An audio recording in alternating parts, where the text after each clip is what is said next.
Bismillahirrahmanirrahim. Assalamualaikum warahmatullahi wabarakatuh. Kisah daripada Fir'aun, Haman dan juga Qarun. Siapakah mereka? Dan kisahnya dengan Nabi Musa bagaimana?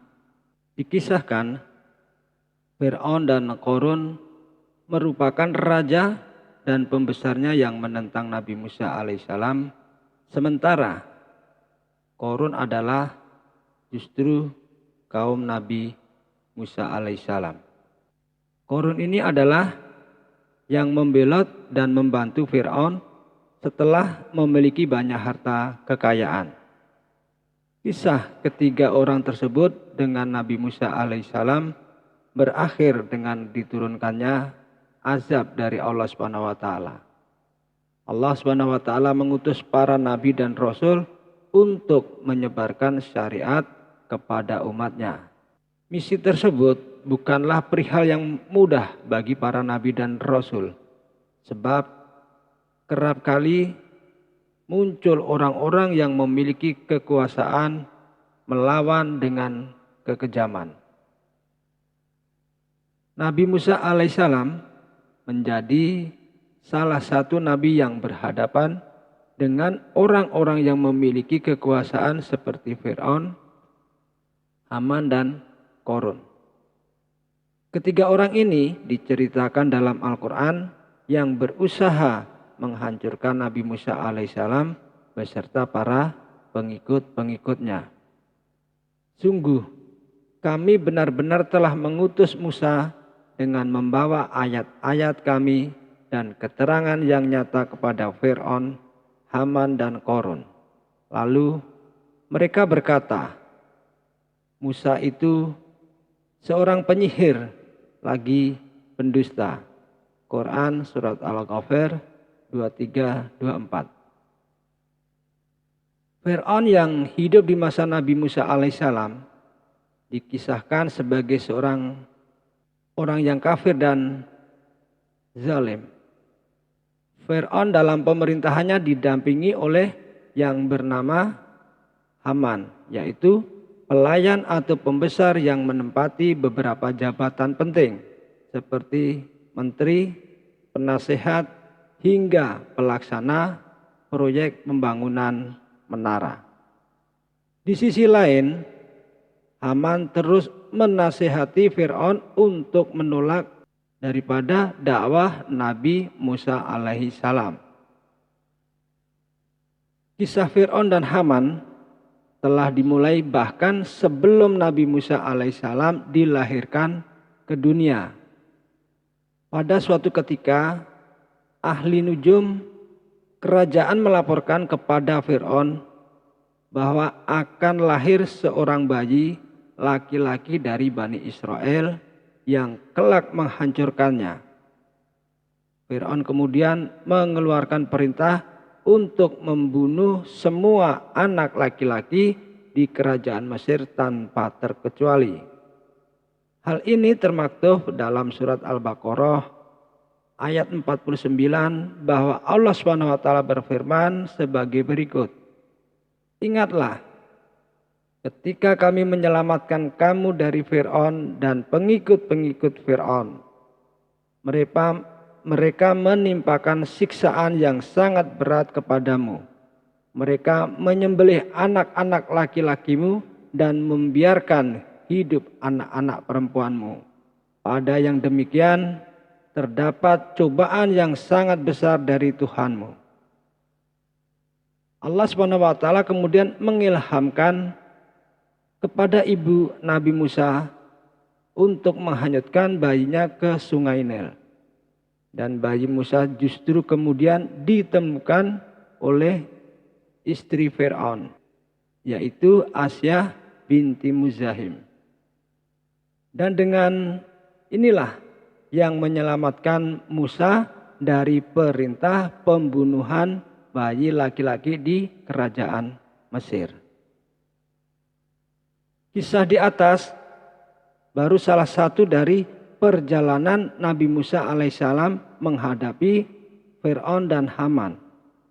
Dan pada akhirnya, pada akhir riwayat tersebut, Fir'aun dan Haman tenggelam di Laut Merah ketika mengejar Nabi Musa alaihissalam. Tenggelamnya Fir'aun dan pasukannya dikisahkan dalam surat Al-A'raf ayat 136 sebagai berikut. Maka kami membalas mereka dengan siksa yang lebih berat. Kami tenggelamkan mereka di laut karena mereka telah mendustakan ayat-ayat kami dan mereka adalah orang-orang yang lengah terhadapnya.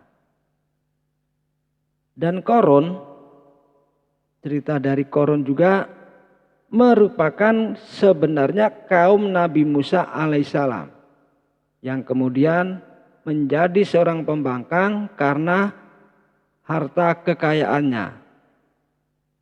Di sini M. Quraisy Shihab dalam tafsir Al-Misbah, pesan, kesan, dan keserasian Al-Quran yang diterbitkan tahun 2002 menjelaskan dengan mengutip pandangan Ibn Ashur bahwa firman Allah surah Al-Qasas ayat 76 menyebut min qaumi Musa, termasuk kaum Musa, bukan min Bani Israel, termasuk kelompok Israel. Konteks lafal Al-Quran di atas menunjukkan adanya kedekatan hubungan khusus antara Nabi Musa alaihissalam dan Korun seperti saudara. Kekayaan Korun begitu banyak sebagaimana firman Allah dalam surat Al-Qasas ayat 76. Sesungguhnya Korun termasuk kaum Musa, tetapi dia berlaku aniaya terhadap mereka.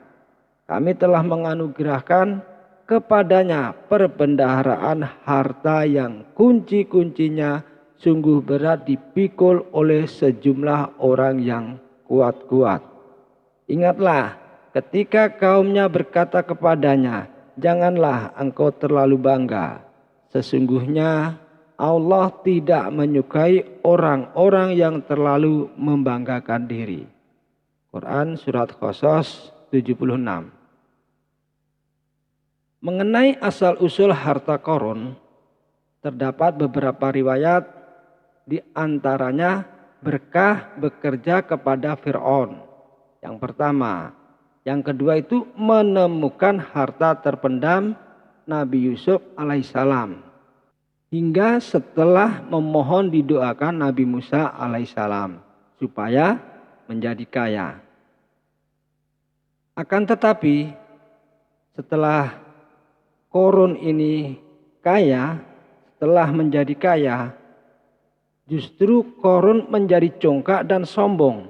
Dan bukan hanya itu, Korun juga berbuat aniaya kepada kaum Nabi Musa alaihissalam. Salah satu bukti kesombongan Korun ini termuat dalam surat Al-Qasas ayat 78. Dia, Korun, berkata, sesungguhnya aku diberi harta itu semata-mata karena ilmu yang ada padaku. Tidakkah dia tahu bahwa sesungguhnya Allah telah membinasakan generasi sebelumnya yang lebih kuat daripadanya dan lebih banyak mengumpulkan harta. Orang-orang yang durhaka itu tidak perlu ditanya tentang dosa-dosa mereka. Quran surat Al-Qasas 78. Pada akhirnya hidup Korun bersama seluruh hartanya ditenggelamkan oleh Allah Subhanahu wa taala ke dalam tanah. Imam Al-Qurtubi dalam tafsir Al-Qurtubi menyampaikan riwayat pendapat Muqatil bahwa ketika Nabi Musa alaihissalam menyuruh bumi untuk menelannya Korun, maka bumi lalu menenggelamkannya beserta seluruh harta bendanya. Demikian kisah daripada kisah Fir'aun, Haman, dan juga Korun. Mudah-mudahan bermanfaat. Jazakumullah khair. Wassalamualaikum warahmatullahi wabarakatuh.